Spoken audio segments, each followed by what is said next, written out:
All right, want to jump right into the podcast this week. A lot of great stuff to talk about, including a problem that we face in the state of Wisconsin, specifically here as the epicenter of CWD, chronic wasting disease. We're going to get into that. I will test my co-host Paul Wagner on how much he knows about it. We're going to talk about utilization of meat. We're going to talk about all kinds of stuff. So why don't we just jump into tailgate talk?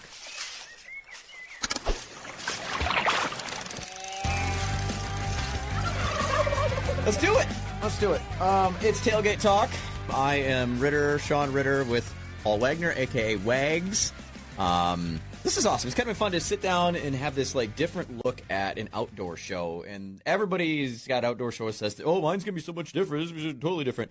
I've talked to a couple people recently, Wags, that have heard what we've been doing in this whole thing. And they're like, wow, that really is different. It's not like, the stereotypical people that are just yabbering on about this and that. And they're goofy little accents and crap. Like, this is just we're real people, just like you and you and you. We all put our pants in the same. Exactly. And that's what I like. I like the talking where you listen to other shows. It seems like you talk for maybe a minute and you got 10 minutes of sponsorships. You know what?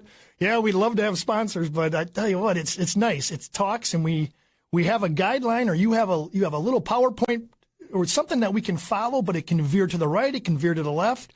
We can stay on course, or we can even back it up. So that's what's so exciting about it. When are you ever with your buddies and you're sitting around the tailgate talking and it ever stays on track to where the story's going? It never does.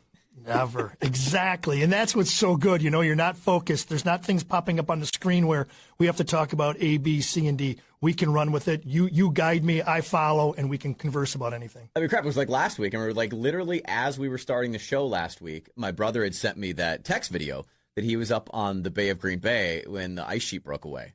Oh. And it turns out now, we're a week later from it and stuff, and it was I've seen mixed reports. Some people, I've seen Milwaukee TV station say, it was 60 some odd people. I saw from Green Bay, maybe it was 82 people that were rescued off of the ice. Yeah, and I heard, and again, all hearsay, is that the break was in a different, not normal break area. Is that true? Because someone said that there was a guide service up there that when the break went, I don't know if it goes north, south, east, west, how it went. It normally doesn't go that way.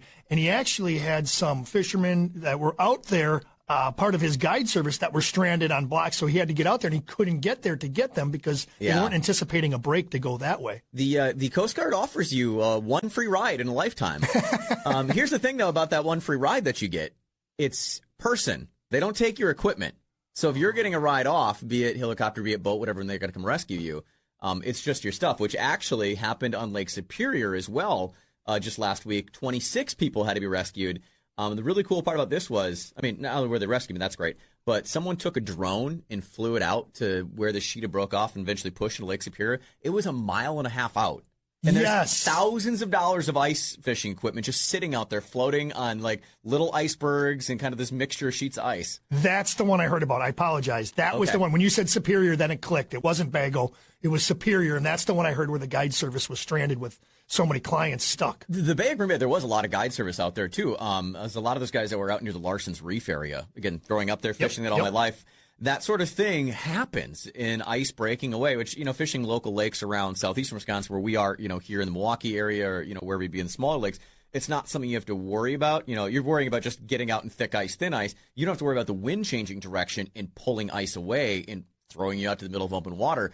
Being in the Bay of Green Bay like I did as a kid, it's a normal thing because it rarely ever completely sheets all the way across. Gotcha. We've had very few winters, especially recently, that it, sheets all the way across. So if you get a wind swing, it can easily tear that away, which conversely, then when the wind blows back in, that's how you get that shove ice that happens all the time. There's been times where we've had to pull extensions just to drill holes in areas of the bay. It's not because the ice was, 32 inches thick. It's because there was, two sheets that were 18 inches stacked on top of each other, or you'll punch through one. You're like, oh, I got water. And next, you go drop something down. It goes clunk and you're like, oh, more ice under there. Gotta go some more. You got those shoves that stack on each other. But yeah, crazy how the wind can change and how that kind of can happen. Again, glad everyone's safe. Yeah. My brother was telling me later in the days we were talking, he's like, all these people are like, oh my gosh, you almost died. It's like, well, not really. Your life wasn't in peril. It's just as these cracks open up and the open water comes across, ice still floats. Think about the ice in your drink. You got your cocktail. The ice is floating on top. The ice will float. You're fine to stay on top of the ice. You can't get back to shore because you got to cross X feet of water that, well, you can't cross the water. So once that crack opens up and it's more than, say 4 feet wide, you really can't jump across that. But it still scares the hell out of you, you know? Oh, yeah, totally. The video, when I played a little bit on the show last week, I definitely had to put the bleep. I believe I've got it up actually on our Instagram. If you want to see the video that he sent, it's at On the Tailgate. Just search it out on Instagram. Also on Twitter, the video's up there for you to check out. But we touched on something last week that I want to kind of recircle back to as we get into things this week. I mentioned like shed hunting.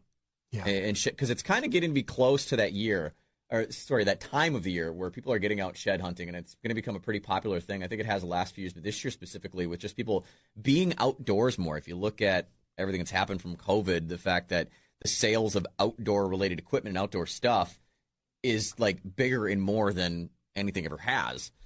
I actually came across an article that was Mark Kenyon, who does another podcast on whitetail stuff. I forget the name of his podcast.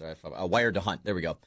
Was talking about this and says one of the first tips to it is you scout. Like if you're getting into shed hunting, scout like it's hunting season. Basically, he was going on to say that like you kind of treat it the same way. If you're looking for sheds, you do it like you'd be hunting, either following where deer are, knowing where they are, and checking feeding areas, bedding areas, for that's the most often where they're going to lay their sheds. Also saying like try new positions. This is one that was like bing, totally gets it. Think of when you're walking through the woods, and if you're someone that looks for shed hunting or sheds or whatever, you're walking down a trail, walking fast, you might not see something. He's saying like take high profile areas and like walk around and change and like walk circles around. Get up high on a tree stump or get down low to the ground. You'll see different things from a different perspective. Yeah. And also, always bringing your glass with you. Anytime I'm walking, I've always got binoculars. You never know when you see. It's like you want to look off in the distance, and obviously training your human eye to see those things. I know I've only found like 2 or 3 sets of sheds ever in my life. I mean, you've got property. I'm sure you've found tons. Did you actually make it a point to get out and search for sheds? Yeah, and it's a good point that he brings up, because a lot of people will think, no, you don't have to deviate. The deer aren't going to. They're not going to go 100 or 50 yards off the trail just to drop their horns and then come back on the trail that they ride all the time. So exactly, that point is pretty common sense, but you really don't think about it. You always look for that secret spot where do they go? And I've always seen, like I've told you before, like we talked about last week, is I do like the fact when they jump over those stone walls. I think when their front legs hit in a jolt, it loosens stuff. But you know what? You can pretty much find them anywhere. And I always said, well, here's a heavy trail. When I hunt, coming out of my property from the east are a lot of doe trails. So a lot of does will run maybe 3-4 trails right up into my food plots. And then you got to remember that the bucks don't always follow the doe trails. My bucks, at least, and I believe it's true or pretty much common, my bucks just cross. So they cross all 5 of these doe trails. When they catch a scent, then they'll take the quick right turn or a quick left turn and head up to the food plot. But so I've been searching now. I look and kind of know where those buck routes were, and that's where I go. I don't necessarily run the doe routes at winter or come spring now, right before turkey hunting, thinking that there's going to be sheds there. I watch those offset ones. So, it's pretty good. You always think when you're hunting a rut, I'm gonna sit on a doe trail because there's going to be a boy right behind her. Well, sometimes before they find her, they run cross, and that's where I've been finding them. Besides jumping over the rock walls, I find them on those cross buck trails, crossing all my doe trails. I think it's interesting bringing that up, the difference in trails of the two. Being basically novice as I am when it comes to whitetail hunting, you think of like a trail's a trail. I think a lot of people might be like me that don't think of it that way. That think that there's a specific bucks run one trail, does run another trail. Yeah. That like a trail's a trail. Like any game trail's, like any animal's going to follow the same trail because brush is beat down. Yeah, and these guys, now that you look back at it, it's, the girls go to the same spot in the same road. And if you're a guy looking you're going to try to hit as many bars as you can to find the one you can get. So, you walk in, you walk out, you walk in, and then, and again. I was literally just thinking that. I'm like, this is almost like, if you think about it, we're the same. All animals are the same. The guys are all hanging around the tavern, the sports bar, whatever it is. The girls are here or there. And if you want to find the girl, you know where to go. You got to, we deviate here. You see one walks back. That's hilarious. Oh, I love that. All right. So we talked a little about shed hunting that time of year. You mentioned turkey hunting before. What week did you get in the draw? That just came out a couple weeks ago. Yeah, I got second period. Okay. I believe the over-the-counters, I didn't look at the DNR. I didn't look at the regs this year. Obviously, you can easily access that on the DNR site. Over-the-counters for my zone, I think, was March 22nd. But that's when all those tags go, March 22nd, 23rd, 24th. You know, that 5-day period where each zone is open. The 6 periods are always full at my place. I always have guys that will apply for different ones. And if it gets late in the season, 4, 5, and 6, when it gets really tough, when those times you can't find them, they're henned up, and it's a struggle. Those guys will get over-the-counter tags, but they'll be out at my house too. And I got two little food plots that are set up. Birds will roost both to the north and to the east. They come down. It's so funny how they come like clockwork. They literally are out of my property now, and then they'll start coming in as winter and the cold months start to dwindle. And then as soon as it starts to thaw out and green starts to pop, they move their roosting spots, and they're right by me. It's something that I can't explain, nor can probably anybody, but the patterns of turkeys and birds that people see all the time.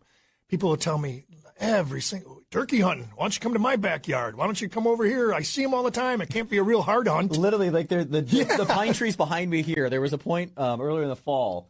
It was like fall, like beginning of winter, like sometime like late November, December-ish. It was like clockwork every morning. I said like the best turkey hunt spot would be if I sat up underneath that jack pine, and they literally would walk right past, and they're strutting around, and I'm just like, and then it doesn't work that easy. And then it shuts off. Yeah, I haven't seen them in weeks. So where did they go? And then they'll come back, and then you watch that same period of time they're there. Their schedule is so crazy. It's one of those things where I love to put a GoPro on one of these turkeys and just find out exactly where they live and where they go for the full year. I put in late this year. I put in for late tags. I've always done like the early. I've tried to get like the first 2-3 weeks. And I thought this year I'd try something different to maybe try and get away from some of the people. Yep. That would do it. So I'm D. So I'm like, was it May 12th through 16th or something? Yep. That's where I've got my tag. So I'm curious of how it's going to come out as we get closer to, I'm sure we'll talk more on that. And Wednesday to Tuesday, right? That's how they're running. Yeah, something like that. Yep, whatever. Wednesday to Tuesdays. Yep. I know I've already planned on taking off the Thursday, Friday of like my normal radio show. I'm like, I'm going to take those days off in turkey hunt. And if I get one the first day, then I'm still going to be off the second day. Absolutely. Days off. That's how it works. Absolutely. And obviously you have a small child, but my girls love it. My girls love it. They'll eat turkey. They eat the venison. I can't even take the tenderloins out of the deer before my daughters are cleaning them up and wanting to put them on the grill or put them on with butter and onions and mushrooms, and they want to eat them. Same with the turkeys. Obviously, the wild turkeys aren't like what you buy in the store. They're way better. Once you go wild, you never go back. Seriously, because you're not going to try to eat a muscle leg or anything like that. You're just going to breast them out, and these breast slabs are huge, as we all know, and we've seen them, especially if you have been turkey hunting. We just cut them up. I cut them into 2x2 little cubes, and my daughters will kill them. I don't know if I bring out 12 pounds of turkey breast. They will kill 12 pounds of turkey breast faster than I can make it. You don't do thighs ever? Nope, I don't do it. Oh, I don't do it. Turkey legs and thighs in either a pressure cooker or just slow cook the crap out of them all day long. Maybe a little gravy with it over some rice. Well, I breast mine out. If you want them, you can have them. I might say, give me those thighs, and I'm going to change your mind. I'm gonna whip some of that up and change your mind on that. It is Tailgate Talk right here on 97.3 The Game. I am Ritter. He is Wags, Paul Wagner. I don't know what we're going to go by. This is something that came up. I mentioned my other show. I do a morning show on our country station here in Milwaukee. We got talking on, I don't know if it was our Facebook part of our show or like on air, but it was just so random, and I thought it absolutely fits Tailgate Talk. We got talking about gas stations, and more specifically, gas station bathrooms. I think we should talk about, because we've, as hunters and anglers and everything traveled around, we've spent a lot of time in and out of gas stations. Best gas station bathroom. Go.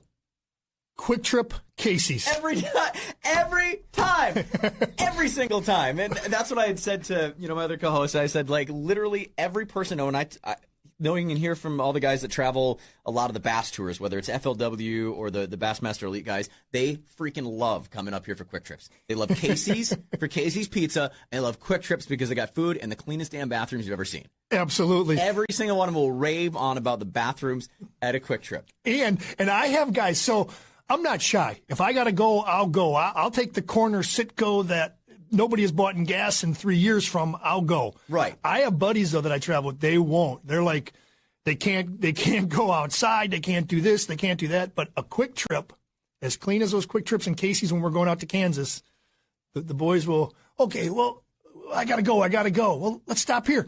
No, there's a Quick Trip about 3 miles up the road. Okay. So, to answer your question, it's Quick Trips and Casey's. And that's just that. Like, we all have our go-to gas stations, and along that same line, Cambridge, we were talking about coffee. It was like, I cannot tell you how many times this thermos here that I have been running for years, I will like fill it up, take a trip somewhere, I'll drink it, and then I'll find the next Quick Trip I can. I'll relieve myself of some of this coffee, and I'll refill it at the Quick Trip. Other gas stations, like, I might not be touching that coffee. But Quick Trip, I'm like, I am all about that coffee. Yeah, some of those gas stations you get especially when you're going out hunting, you get it so early in the morning, you think you got the head start, but that first pot is gone. Those guys kill it. And by the time you get it, it's like pouring tar in there. And I'm like, I'm not a Starbucks guy. I'm not a fancy coffee. I need the Karuba. I love my Quick Trip coffee. I am a bit of a coffee snob to some extent. I openly admit that, but that's my at-home coffee. And like at our house, we have different kinds of coffee. We have we've got like one of these burger grinders that's got the big hopper on it. That's what we refer to as our medicinal coffee. So that's the 5-pound bag we buy at Costco of like Colombian or whatever. That's like our basic. That's our medicinal, get us through the morning coffee. Then we've got like all these places that I've traveled every winter. I typically take a trip somewhere. I've got a Jamaica, Costa Rica, things like that. I buy a bunch of coffee and then bring it back. Or we've got some of our fancy roasters, Colectivo, we love here in the Milwaukee area. So that's our weekend coffee. So we'll have kind of our specialty coffee on Saturday, Sunday. Weekdays, it's just push a button before while we're doing dishes at night. Medicinal coffee, set that baby for the morning, we're set to go. But yeah, when it comes to going to gas stations, I will actually bring out a little more of the coffee snobism too, because there's certain gas stations that just I can't do that. I don't know how long it's been there. We are creatures of habit when it comes to anything, just like the animals that we go after. Creatures of habit. This is something else I wanted to touch. A pretty big topic here in the state of Wisconsin. And you being the whitetail guy that you are, Wags, I know that you're going to have thoughts, feelings, and some emotions on this. And I follow very closely and really kind of like the mission of things that the Teddy Roosevelt or Theodore Roosevelt Conservation Partnership does. And just in conservation itself and, helping to preserve a lot of land access and public access and different things across the country. They're also big into the fight of major conservation things. Chronic wasting disease, one of the biggest ones that they've taken up for this last year and really been talking about a lot. Wisconsin, we are the epicenter of CWD. Yeah.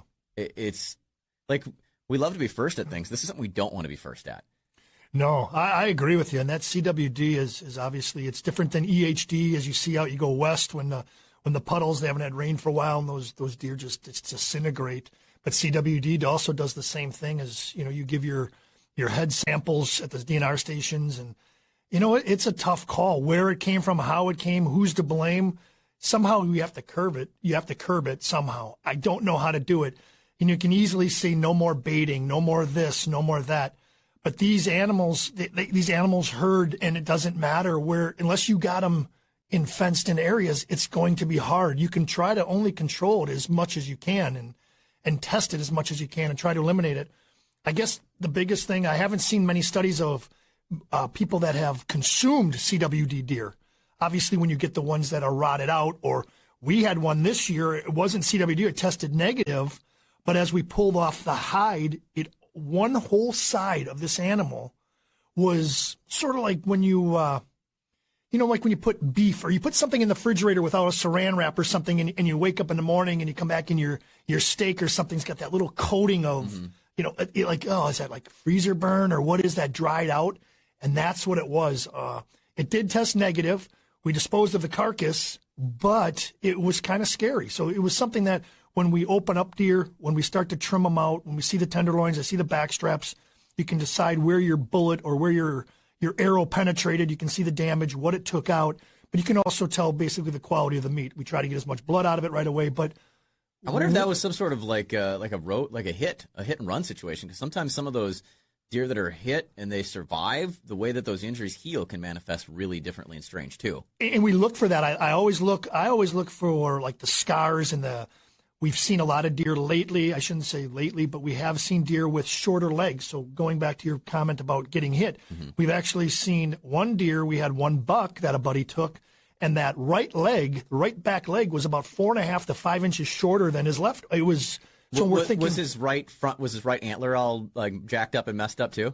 It was bladed. Isn't that crazy that like injuries to specifically rear legs on deer it affects the antler growth, but of the opposite side. It is funny. It's very funny you say that because you would think, okay, he got smoked over on the right side. His right side's going to be screwed up. No, it goes to the other side. And with the blading, but a lot of these guys they got horse hoofs. They got these animals go through a lot. You know, we see a lot of dead deer on the side of the road, but a lot more get hit and actually stumble back onto property and being the fighters that they are, survive, but they survive with the mutations. All right, so I thought this would be fun. This is coming right from the TRCP website, the Theodore Roosevelt Conservation Project. They put up a chronic wasting disease quiz to see just how much, because I think part of it is people don't quite understand what CWD is. So I'm going to run you through this quiz and see how much you know about CWD. There's not going to be a pass-fail, but, I think this is I think it's a good educational thing for everyone, to get this, because there is a lot of well, really, what is it? So the first question is, what is chronic wasting disease? This is all multiple choice, by the way, for you. It's a prion disease affecting deer, elk, and moose. It's a tick-borne illness or a bacteria that impacts fish. Believe it or not, I'm going to go with the bacteria. Is it? No, it's the disease that affects deer, elk, and moose. Well, yeah, we know that, but it's just a bacteria, though, isn't it? A bacteria? If what it is, yeah. All right, and then here's the second question. You're having bacteria with fish, huh? So you got to pay attention to the question. What is one of the ways that deer, elk, and moose contract CWD? Is it mosquitoes and tick bites, the exchange of bodily fluids such as feces, saliva, blood, urine, by consuming human waste, or no one knows how CWD is spread? I'm going to say the saliva. That's exactly what it is, the change of that.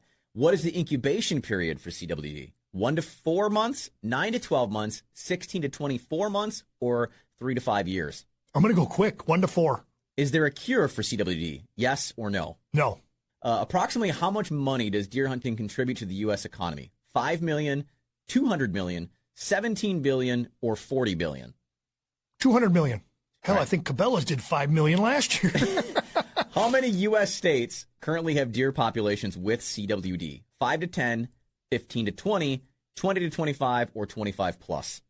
Round 2, 15 to 20. What should you do while hunting in a CWD management zone?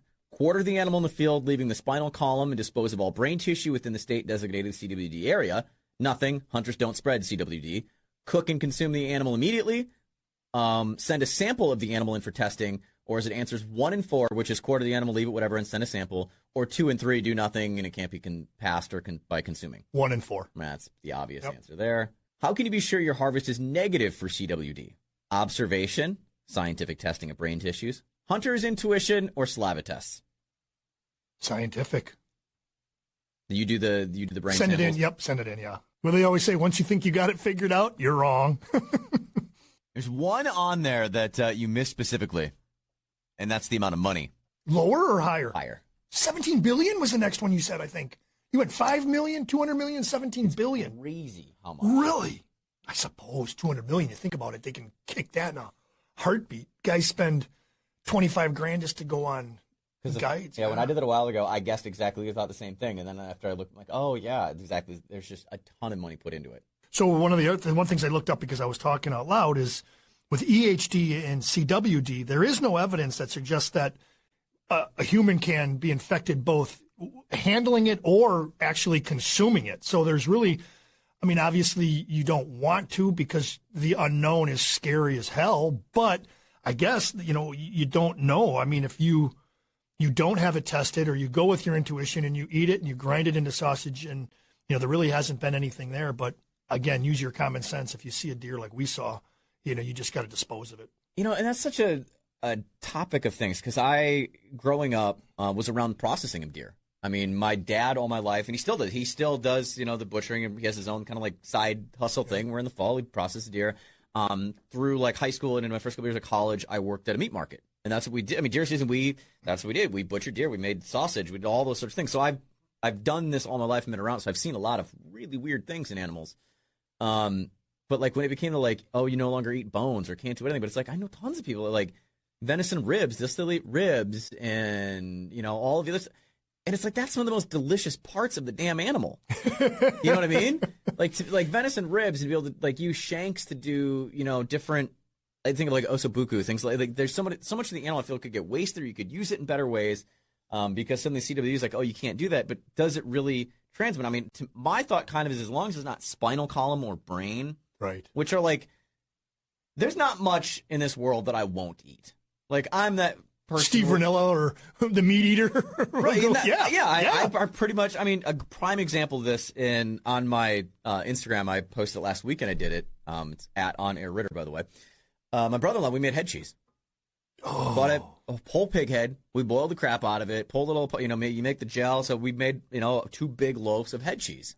Really? Mm-hmm. When you process or when you start to trim your deer or you even field dress them, do you save the heart? Heart, definitely. Oh, venison. A heart is like in any animal. So heart is the best. Yeah. So heart is the only one. So what I'll do is I use gloves. I'll use gloves when I get in there, and I'll go through that pile and I'll cut off that main aorta that goes in there, and I will literally take my field dressing glove and I'll reverse it on the heart.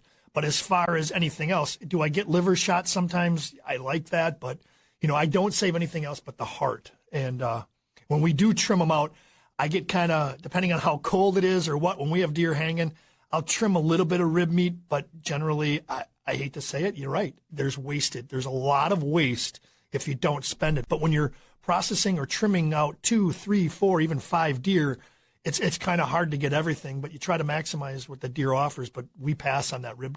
I know I pass on that rib meat a lot.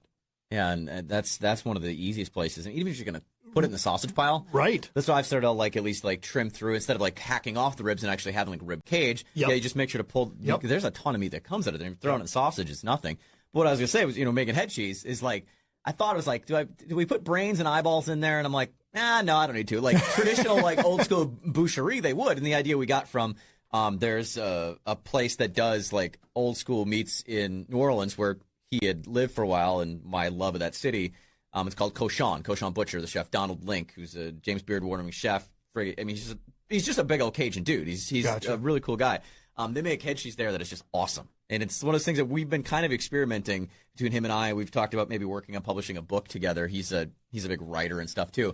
Was different ways of making different foods like that more accessible to people. Oh, okay. And that's it. Exactly. Most are like, oh, it sounds gross. But we make it. It's this is, if you make it right, it's good. If you buy it from a grocery store, I'm not trying to bash grocery stores, but it's crap. That's just that's meat in jelly. It's not, we actually legit. Anyway, I could go on. I'm probably there will be no way Scott and Shannon try it. No, you bring it in, they will not try it.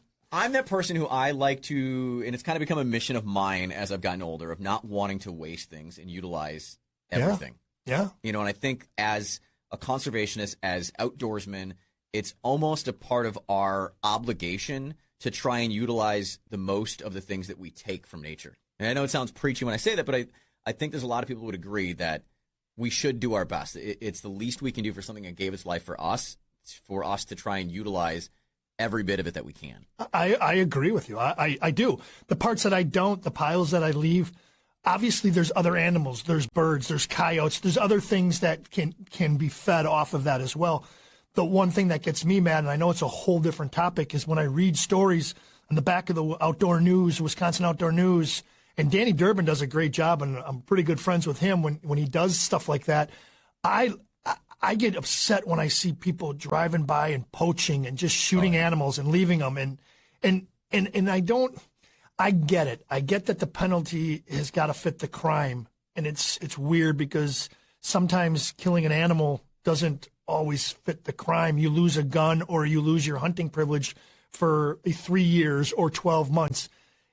It is. So I got a kind of a bad side of that. I don't agree with any of that. But I think the average hunter probably does not utilize the animal as much. I bet you 99% of them don't utilize the animal as much as they possibly could. Yeah, it's kind of a personal mission of mine. And I know I'll ruffle feathers probably by saying things like that, but it's my belief and it's my personal goal. And you do you. Yep, I will do me, and I'm going to try and utilize the most of things. There's actually a guy that I follow on Instagram too that he's from Canada and kind of focuses on a lot of different wild game and wild stuff, and he's a big gardening guy, and kind of how I came across him. He posted up someone was making almost like a caviar with perch eggs. Oh, really? And I wrote to him we used to take the egg sacs out of perch and you just kind of flour them and pan fry them. They Really? they become like a little sausage. They're friggin' delicious. Don't you? So you can catch perch, spawn. You don't. Aren't you supposed to like? I mean, like. No, like if you're like again growing up in Green Bay, fishing the Bay of Green Bay, we'd go out fish. That's where I got into ice fishing. Took me until later in life to figure out. I was extra limit for my dad. I mean, that's back in the days when it was 50 perch limit. So we'd be filling 5-gallon pails full of perch. But yeah, you get the females that they've got the egg sacs inside. When you're cleaning them, you take the egg sac, you just kind of flour it, and you can just pan fry it, and it becomes like a little sausage. They're delicious. Are they? And that's again utilizing every bit of the fish and things. But I will eat weird crap. Brains. That's something I'm not into. So you don't know Indiana Jones taking the monkey, sit at the table and eat out of the monkey head. I draw the line at at brains and any sort of like glands. I'm not really into. I have not had sweetbreads or Rocky Mountain oysters or whatever you want to refer to them. I've not had them, but I would totally eat it. I could see texturally where it would actually be good, and I can see the benefits where it'd be okay. I just haven't been in a situation where I've come across it. Ben, so your buddy from IU, crawfish boils? Oh, love crawfish boils. Yep. Mm-hmm. Absolutely. Blue crabs, Maryland blue crabs, where they bring out the table and they just put that brown paper out there and you just go at it, and we eat blue crabs. There is in the Midwest. I mean, we're kind of the third coast.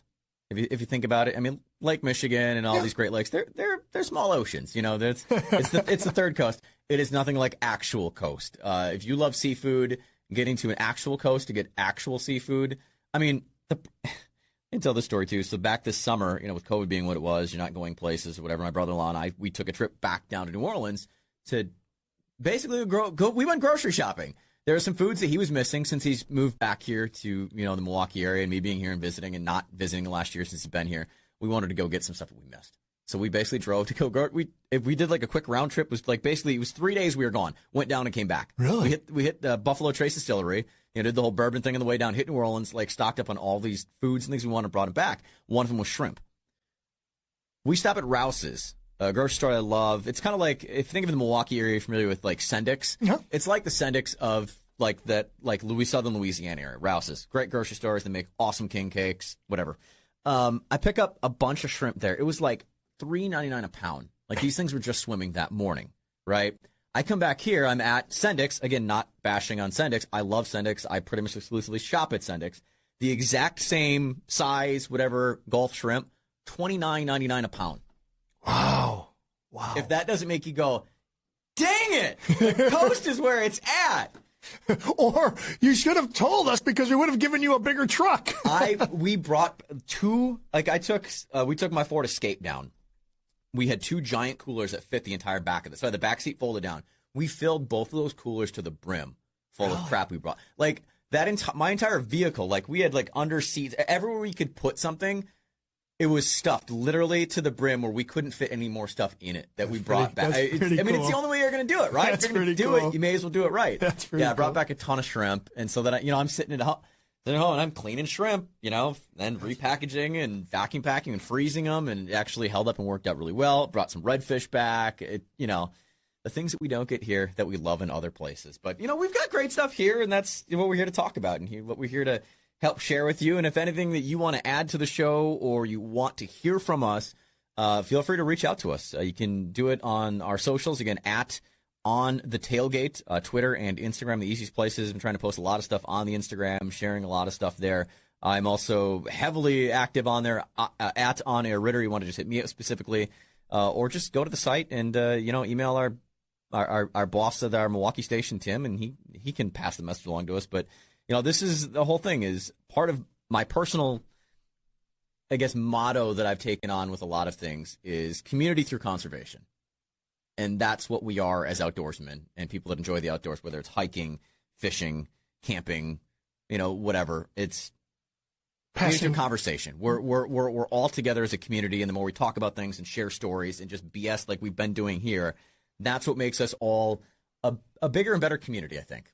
And I believe that community is solid and strong. I think everybody wants to pass it on to the next generation, whether you verbally or psychologically think about it or not. We all want that. We all want our children to be able to fish, hunt, camp, explore, go hiking, and see areas. So in a roundabout way, regardless of your feelings, we all are for the environment. We always are. And I think everybody is. And it's hard for a separation. And it's sad to see separation with people that don't believe in you can conserve in different ways, but I believe that us in this community, whether it's boating, fishing, hunting, all want to pass it on from generation to generation. And it's something that we can experience, and we want to see our children experience it, and we want to see their children experience it. Now, I don't know if you saw this with your kids at all, Paul, but like me now having my son's 3 years old, he loves being outside, loves the outdoors. And it's kind of been fun for me to see this like start to blossom in him. And it was like one of these moments that hit me last spring. When we were out kind of like doing like a little hike, walking around of things. And it was just like this weird out of body experience because I grew up doing like, I think I've talked about it on here. If not, I mean, briefly, like my dad like deer hunted a little bit as a kid. I think more so like he just wanted to go to deer camp and party with everyone, you know, so Yeah. It wasn't like, and so I never really got in. It wasn't huge. So as I got older, that's when I really got into it. I was always in fishing, was always fishing and always ice fishing specifically. But hunting, I really got into it on my own and started taking on these things. So I see things from a different perspective, I think, at times. But we always had property up in the Cribbets area, you know. So I grew up in the woods in north of Wisconsin, walking around the woods, just enjoying nature and stuff. But as I'm walking with my son in the woods this year on this little hike, and I see him like just loving this, being so interested in all these things, like I saw a little me in him, and it was like this weird, like emotional thing that I had. I was like, damn, this is so awesome to see this. And that is where I'm like, I know that the way that I feel and why I'm so passionate about this place and these things, that's my right place. Because I want him to be able to experience what I've experienced. And for me to then watch him experience it, it's like I'm getting to watch myself again. Like, it's like I'm getting to go back to when I was a kid. So it's really freaking cool. And that's what's so great about the outdoors. And That's a great scenario because I'm reversed. So I've always been, the fishing has always been once in a while floating down the river. Now I'm more of the Northwest. I'm more of the Chippewa and the Flambeau.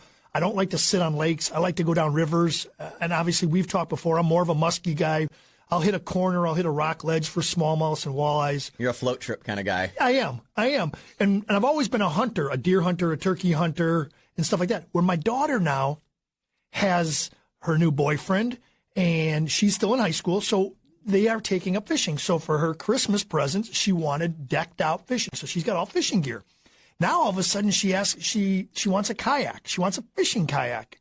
And I'm like, oh, she's going to join my world. So, wait till you see yes. this spring what's going to happen with this guy here. Yeah. And I'm like, okay. So what I did is I got my younger daughter set up too. We went over there. I got it set up, and I'm going to go into it too. So I'm looking forward to this spring. I'm looking forward to this summer, see what it brings. And again, anytime you can do something, whether you can see yourself within your son or whether you can experience something with your daughters, in my situation, it's something that I want to take advantage of. So they want to fish. I'm going to fish. I'm going to fish harder. And it was kind of ironic because you had just told me, or we had just talked about this prior to this show starting up, how your whole scheme of things was fishing, ice fishing, and I was more of the hunting side. And now I'm kind of flipping. You just got set up with a bow. You're going to be going some deer hunting. And now all of a sudden I'm going into the fishing world. I enjoy it. I love Winnebago. I love I love Poygan, Butamore. I love that whole chain. I love the rivers. I love it up there, and I think not necessarily that, but the small lake fishing, I'm not going to necessarily jump on their kayaks or get a kayak for myself, but, take the boat out and fish and enjoy time, whether you see your son and yourself or you see your daughters and you just want to be with them. Back to the kayak. What kind of kayak did you hit him set her up with? I didn't get it yet. I didn't get it. Nope. All right, I'm going to make a recommendation to you.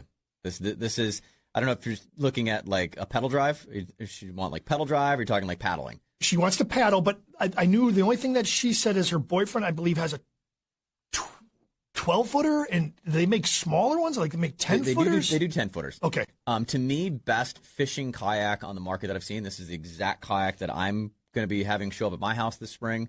Lightning Kayaks. They're made out of Minnesota. It's a U.S.-made company. They've taken what is good about like Hobie, and they've dumbed it down, and I don't mean that in a bad way. They've gotten rid of some of the crap that you don't need. Okay. So it is way less expensive, just as good. It's pedal drive. And if you've never I've fished the Pacific Ocean in Hobies, pedal driving. So you don't have to like paddle. Your hands are free. You're using your feet and pedaling around. It's so much easier to get around. They're awesome. The Lightning kayaks, the Lightning Strike HD is an awesome kayak. Retails for about $1,800, whereas the exact same model in like a Hobie is like $3,400. Gotcha. So if you want a pedal drive, there's my recommendation. Lightning Strike. HD. Hey, Hashtag not sponsored, but if you want to send me one, we're all for it. Lightning kayaks. No, I think there's only one place that actually, like, you can order them and they'll ship your house. There's one like boat or kayak dealer, I believe it's in the Minocqua area, that does sell Lightning kayaks. They're the only one in Wisconsin. There's a bunch of them around the Minneapolis area because that's where they're from. Matter of fact, I don't know what it is, but there's a bar up there called the Thirsty Whale right on a point there, and I think the Thirsty Whale might not be or may be closed. Familiar with the Thirsty Whale? I've been past the Thirsty Whale. Right across the street, I believe, it was like so me being from Oconomowoc, more like a Sherpers. It was a small town. Town, and for some reason, I don't know nothing about those kayaks, but again, my daughter trying to get involved, I'm afraid she's going to shift on a whim. So before I dump 1,800, I'd prefer to dump maybe 400. And then if she wants to upgrade, I will take that leap. Yeah, it's really cool. I fell in love with kayak fishing. It's such and I think it's going to be the next big thing, the next big trend in fishing. I mean, it's the point where, bass. Right. They've actually got a kayak series now. Do they really? They sponsored by, Bassmasters. They've got their own kayak series. There's a couple different kayak series. What is the KBF, the Kayak Bass Fishing League? It's becoming a really big thing. What's kind of fun about kayak fishing versus other fishing? Well, yes, in a boat you can, hop up and hit 7 miles an hour, run all the way across a lake. You can't do in a kayak. You can trailer in a kayak, though. So you can fish a certain area, your fishing time. And the other part about kayak fishing that I think is great is it's all catch and release. So everything is you catch, take a photo, release it. Again, back to that conservation. It's, a lot easier on the fish and, different things like that. So I think it's the next big thing. You'll see me on the water in a kayak for sure this spring, and I'm looking forward to really tackling some bass fishing. And you mentioned muskie fishing. I think that's going to be my next goal. As crazy as I'm fishing the Pacific Ocean for rooster fish and stuff with a kayak, I want to get a muskie in a kayak. Do you? I think that's going to be something insane. So one of the guys that I want to bring onto the show is a guide up there. It's a Flater's guide service up in the Chippewa Holcomb area. And he has been taking muskie fishermen with fly rods. So they've been fly fishing for muskies now. And I know it's not a very new concept, but it's newer in the fact that it's been going for maybe 3 years. A lot of TV crews have been out there. They've been writing books following him. I think that's neat, too. I'm not a fly fisherman. I'm not a guy who's going to, like you said, put my waders on or commute down to the rivers, and I'm not going to jump in a trout stream or something like that. Eventually, maybe, carry my kayak, maybe go to places that I can't get to. But I think if you want to go muskie fishing, we go up there, obviously, we're going to go up in the Minnesota area or the Superior or up in that area. Badeau, I believe you said. And we'll be doing some fishing, so we'll get together. But muskie fishing is by far my favorite. And I am not a lake guy. So being out in the lake country area in Oconomowoc, Delafield, I'm not a guy who's going to just plane or board. I'm not going to, soak a sucker and drive around in circles. I need to float. I need to try to cast under those cedars that are overhanging the river, the swirls behind rocks. Every muskie I've ever caught has been actively fishing like that. And a lot of it up in Canada. None of it's that sitting around.